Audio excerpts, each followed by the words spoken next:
İran'ın Sahra-Altı Afrika'da nüfuzunu genişletme çabaları 45 yıllık bir geçmişe dayanıyor diyebiliriz. İran'ın siyasi, stratejik, ekonomik ve ideolojik hedeflerini takip etmek için bölgedeki olayları etkileme kapasitesi büyük ölçüde 1970'lerin başından İran petrol gelirlerindeki artışa kadar götürülebilir. Günümüzde İran iç politikasının etkisinin yanı sıra bölgesel ve uluslararası gelişmeler İran'ın Afrika'ya yönelik politikasını da şekillendirmiş durumda. İşte bugün sizlere İran'ın Afrika'daki varlığından, Afrika'da Şii hareketi üzerinden İran'ın uygulamalarından ve İran'ın nükleer faaliyetleri için Afrika ülkelerindeki arayışlarından bahsedeceğim. Ben Tunç Demirtaş, hazırsanız 10-10 başlıyor.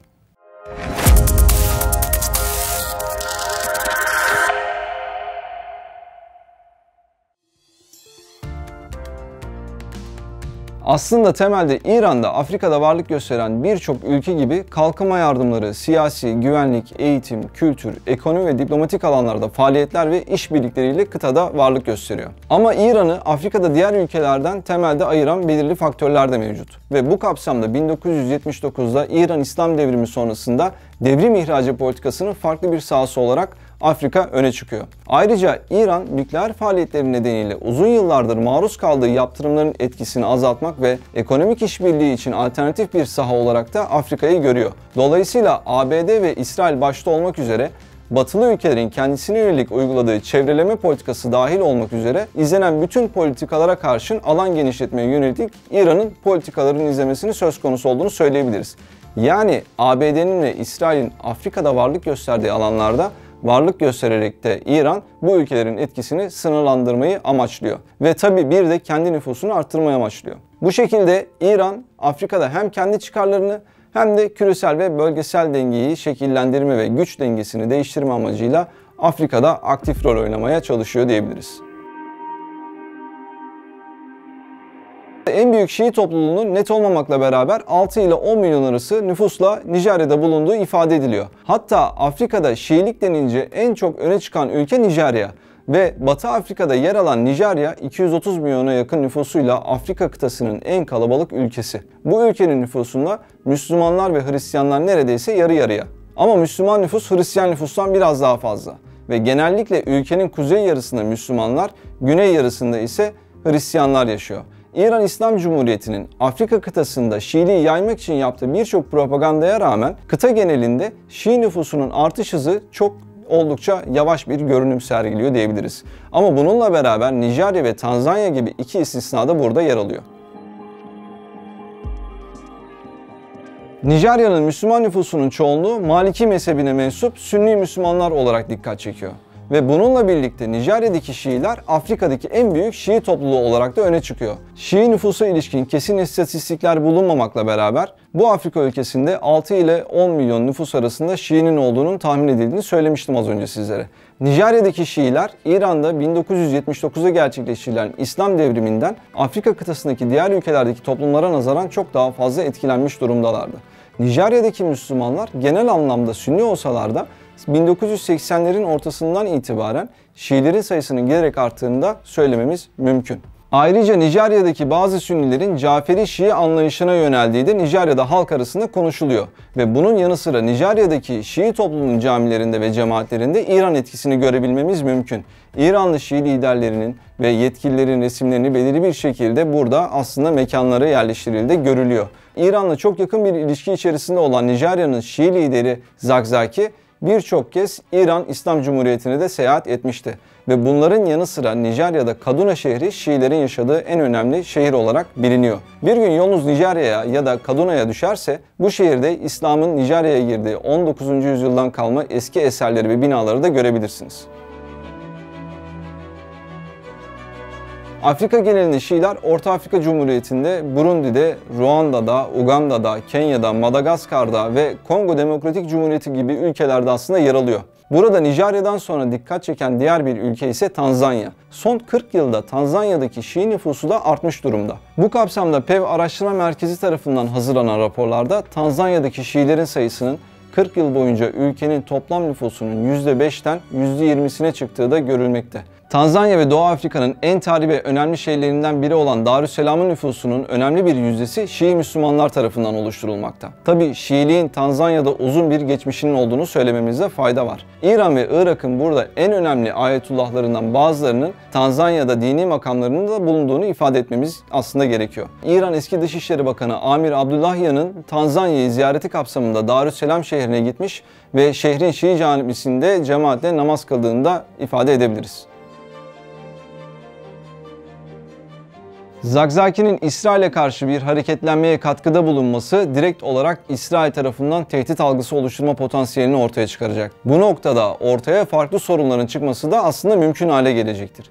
Dolayısıyla burada Nijerya İslami Hareketi'nin bulunduğu ülkede İslam hukukuna dayalı bir İslam devleti isteğinin gözden kaçırılmaması gerekiyor. Aynı zamanda bilindiği üzere Nijerya'da etkili olan ve DAEŞ'e bağlılığını ilan eden terör örgütü Boko Haram da Nijerya İslami Hareketi gibi İslam hukukuna dayalı bir İslam devleti isteği içerisinde. Bu ortak isteğin varlığı Nijerya ve çevresinde etkili olan Boko Haram'ın ve DAEŞ bağlantısının küresel cihat ilan etmesi ihtimalini de aslında akıllara getiriyor. Nitekim bir süredir darbelerle adından söz ettiren Sahel kuşağı ve bölgedeki istikrarsızlıklar güç boşluklarının ortaya çıkmasına neden oluyor. Günün sonunda ortaya çıkan bu güç boşluklarını doldurmaya çalışan aktörler arasında çeşitli terör örgütleri de aslında bulunuyor. Öte yandan Fas'ta ve Mısır'ın Sina Yarımadası'nın belirli noktalarında yer alan DAEŞ varlıklarının yanı sıra Libya'daki mevcut ortam bir arada düşünüldüğü zaman Sina Yarımadası üzerinden İsrail'le bir çatışmaya girilmesi durumu da ihtimal dahilinde. Ayrıca Sahel kuşağı, Batı Afrika ve Doğu Afrika'da faaliyet gösteren terör örgütlerinin İsrail açısından ideolojik açıdan ve güvenlik bağlamında önemli bir tehdit unsuru olarak algılandığı da unutulmamalı. Son olarak Zakzaki'nin BBC'ye vermiş olduğu bir röportajda İran'a doğrudan saldırı olursa Nijerya etkilenir mi diye soru sorulmuştu. Ve Zakzaki'nin bu sadece Nijerya'yı değil tüm İslam coğrafyasını etkiler diyerek cevap vermesi İran ile ilişkilerin nedenli sıkı olduğunu da gösteren bir boyuta sahip. Şimdi Tanzanya'dan bahsetmişken Doğu Afrika'ya değinmemek olmaz. Ve İran'ın Afrika boynuzunu kıtaya açılan stratejik bir kapı olarak gördüğünü de söylememiz gerekiyor. İran bölgede özellikle terörle mücadele kapsamındaki faaliyetlerle güvenlik etkisini yaymaya çalışıyor. Tarihe baktığımızda ise devrimden sonra özellikle İran'ın Somali ve Cibuti'ye yardım tekliflerinde bulunduğunu ve Eritre Özgürlük Hareketi'ni desteklediğini de söyleyebiliriz. İzleyen süreçte bunlara ek olarak İran'ın Somaliland'ı tanımayı reddettiği ve Somali'de daha çok Puntland ve Galmudug ile ilişki kurması da oldukça dikkat çekici. Peki sizce özellikle neden bu bölgeler? Bir tahminde bulunun. Evet, nükleer faaliyetler. İran'ın 2000-2007 arasında yerel İslam mahkemelerine verdiği destek karşılığında Galmudug'dan uranyum satın almaya çalıştığı biliniyor. Ayrıca Somali'de iç çatışmanın yoğun olduğu dönemde özellikle 2005'te İran ve Eritre'nin bağlarını geliştirmesi söz konusu olmuştu. Ve Eritre 2007'de İran'ın nükleer programını savunan bir durumdaydı. Bu süreçte İran korsanlıkla mücadele operasyonlarını geliştirmek için Eritre'nin Massawa ve Asab limanlarına erişim sağlamıştı. Ancak buradaki operasyonları limanların Yemen'e silah ulaştırmak için kullanılabileceğine dair de uluslararası endişeleri gündeme getirmişti. Bu yakın ilişki 2016'ya kadar devam etti. Ve Eritre bu dönemden sonra İran'la bağlarını kopardı.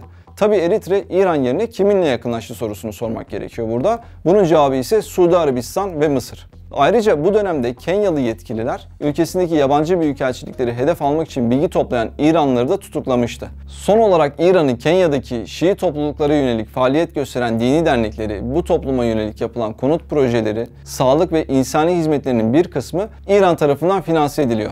İran ayrıca Kenya'daki İslam üniversiteleriyle ilişkiler geliştirerek Farsça dilini teşvik etmeye yönelik politikalar izlemekte ve burslar vermekte. Ve 2018'de Doğu Afrika'da programlar yayınlamak için kurulan televizyon kanalı başta olmak üzere medya ağlarında İran'ın desteklediğini söylememiz gerekiyor. Direkt olarak böyle bir durumun varlığı kanıtlanmamış olsa da son dönemde İran'ın Nijer'le yaptığı anlaşmalar dikkat çekici. Ve bu anlaşmalar akıllara çeşitli soru işaretlerini getiriyor.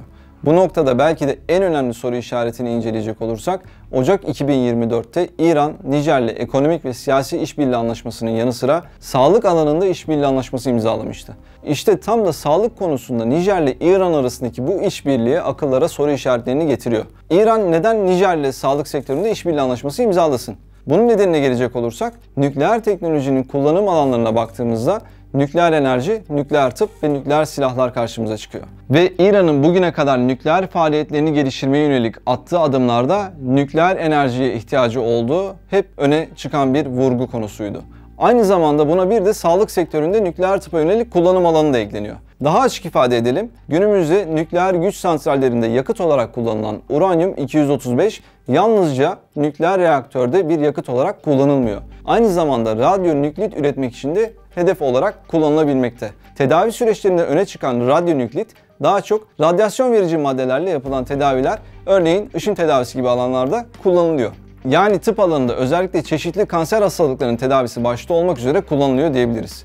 Günümüzde nükleer enerji ile birlikte nükleer tıp alanındaki gelişmeler bu konuda ilerleme sağlayan ülkeler açısından uranyum talebinin artmasını da aslında ortaya çıkarıyor. İşte bu noktada geçtiğimiz günlerde Fransa'dan sonra ABD'yi de ülkesinden kovan Nijer'in İran'la işbirliği alanlarında dikkat çekmesi de oldukça karşımıza çıkan bir durum. Bu kapsamda Nijer'in zengin uranyum rezervlerine sahip olduğu da bilinen bir gerçek. İran'ın Nijer'in uranyumuna yasal yollardan erişebilmek için sağlık sektöründe işbirliği yapıyor olması oldukça muhtemel. Ama böyle bir şeyin söz konusu olması durumunda uranyumun enerji, tıp ya da silah amacıyla mı kullanılacak olduğu soruları da akıllara gelmekte.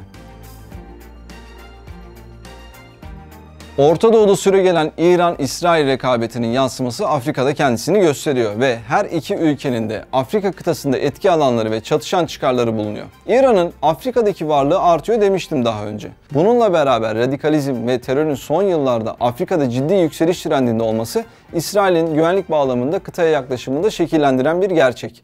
Bu noktada Afrika'nın stratejik konumu özellikle Doğu Afrika ve Kızıldeniz'e kıyısı bulunan Afrika ülkeleri İsrail için bölgesel tehditlerle mücadelede önemli bir destek sunabilecek potansiyele sahip olarak da görülüyor. Şimdi Yemen'de Husilerin bulunduğu bölgeleri dışarıda tutalım. Kızıldeniz'in doğu kıyılarında ve Yemen'de Husilerin kontrolü dışında olan bölgedeki yönetimle ilişkilerinin iyi olmadığını da aklımızda tutalım. Kızıldeniz'in batı kıyılarındaki ülkelerle yani Kızıldeniz'e kıyısı bulunan Afrika ülkeleriyle olan bağlar, İran'ın Basra Körfezi'nin ötesindeki amaçları ve çıkarları için oldukça stratejik bir gereklilik haline alıyor. Ama İran'ın Afrika'da İsrail'le rekabet sahası sadece Kızıldeniz'e kıyısı olan ülkelerden ibaret değil tabii ki.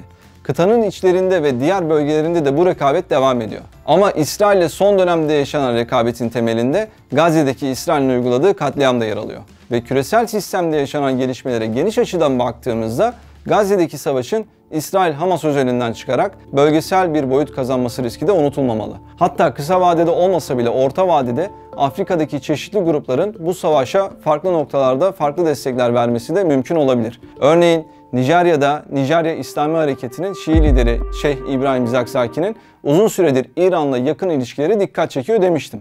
Dolayısıyla orta vadede bu senaryonun gerçekleşmesi durumunda Nijerya'daki Zakzaki'nin Filistin'e destek için harekete geçmesi de muhtemel. İran-Filistin davasına yönelik farkındalık oluşturmaya çalışarak İsrail'in etkisini sınırlandırmaya çalışıyor. Ve bu kapsamda geçtiğimiz yıllardan bu yana Etiyopya ile ilişkiler geliştirme çabası içerisinde. Kısacası İsrail'i bir anlamda Doğu Afrika'da sıkıştırmak için İsrail'in ilişki kurduğu ülkelerle ilişki arayışı içerisine giriyor İran. Yani İran'ın Filistin davasını bahane ederek tamamen pragmatik politikalar üzerinden kendi çıkarları kapsamında hareket ettiği de görülmekte. Yine İran'ın Etiyopya ile ticari ilişkileri de bölgede oldukça dikkat çekici. İran ve Etiyopya petrol, madencilik ve tarım alanlarındaki ticareti arttırmak için de adımlar atmış durumda. Ve Etiyopya açısından bakıldığında İran'ın ihracat açısından önemli bir yere sahip olduğunu da görebiliriz. Nitekim Etiyopya ihracatında İran Orta Doğu'daki en büyük 3 pazardan biri konumunda yer alıyor. Şimdi Yemen'de Husilerin bulunduğu bölgeleri dışarıda tutalım. Kızıldeniz'in doğu kıyılarında ve Yemen'de Husilerin kontrolü dışında olan bölgedeki yönetimle ilişkilerinin iyi olmadığını da aklımızda tutalım.